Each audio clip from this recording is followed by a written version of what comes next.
Okay. 3 positive integers have the product 12 and repetition is allowed. Which of the following numbers could not be the sum of the 3 integers? So let's look at what will lead to a product of 12. Well, 6 times 2 is 12, so we can say 6 times 2, and because it wants us 3 numbers, we can just multiply it with 1. We can say 4 times 3 times 1 is 12, and we can say 2 times 2 times 3 is 12. We can also say 1 times 12 times 1 is 12. So these are the possible scenarios I have. Now I'm going to add them.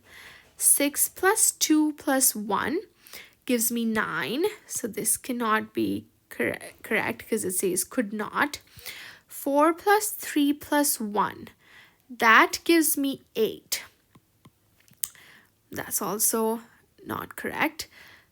2 plus 2 plus 3 gives me 7. Not correct again. 1 plus 12 plus 1 gives me 14. So my answer is 12. Because that is something that won't be added by the products of 12.